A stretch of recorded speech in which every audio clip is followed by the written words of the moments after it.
اللہ احکم الحاکمین کی طرف سے اعلان ہو گیا ہے کہ آج کے بعد جنت کے دروازوں کو کھول دیا گیا ہے، جہنم کے دروازوں کو بند کر دیا گیا ہے۔ جو سارا سال انسانوں کو بہلاتا ہے، گناہوں پہ ابھارتا ہے، اللہ احکم الحاکمین نے اس شیطان کو بھی جکڑ کر کے رکھ دیا ہے۔ کیوں جکڑا ہے؟ آئیے اللہ احکم الحاکمین کا قرآن کہتا ہے یا ایھا الذین آمنوا کتب علیکم الصیام کما کتب علی الذین من قبلکم لعلکم تتقون۔ اے ایمان والو، ہم نے تم پر روزوں کو فرض کیا ہے جس طرح کہ پہلے تم سے پہلی قوموں پر، پہلی امتوں پر روزوں کو فرض کیا۔ اللہ کیوں فرض کیا؟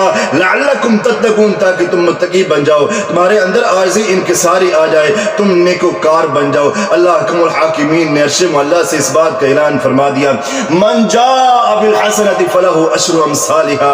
آج کے بعد ماہ صیام کے مہینے میں کوئی شخص ایک نیکی کرے گا، ہم اسے 10 گنا بڑھا دیں گے، اور 10 گنا سے 700 گنا تک بڑھا دے گا۔ اللہ احکم الحاکمین نے اعلان فرما دیا ومن جاء بالسیئۃ فلا یجزی الا مثلھا۔ جو کوئی گناہ کرے گا ہم اس کے گناہ کو ایک ہی لکھیں گے، اب کوئی گلہ نہیں کر سکتا۔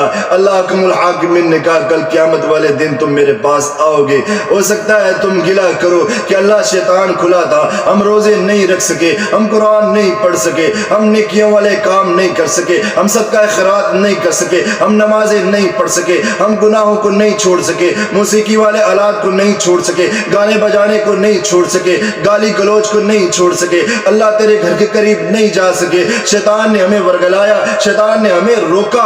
اللہ احکم الحاکمین نے اس بات کا اعلان فرما دیا کہ ماہ صیام آیا ہے، ہم نے شیطان کو جکڑ دیا ہے، زنجیروں میں بند کر دیا ہے۔ آج کے بعد کوئی شخص یہ گلہ نہیں کر سکے گا کہ اللہ شیطان کھلا تھا، ہمیں نیکیوں سے روک دیا۔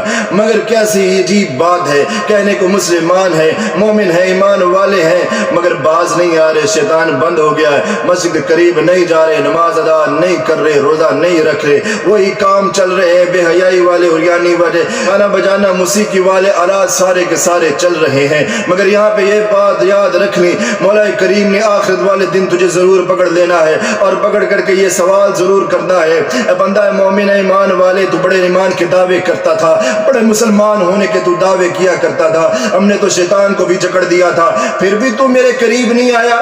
آج وقت ہے اس روٹھے ہوئے رب کو منا لو، اپنے روزے کو تگڑا بنا لو، اتنا تگڑا بنا لو کہ تمہارا روزہ تمہارے لیے ڈھال بن جائے اور تمہارے گناہوں کو بسم کر کے رکھ دے۔ آج منا لے اس روٹھے ہوئے رب کو، منا لے، جنت اپنے نام الاٹ کر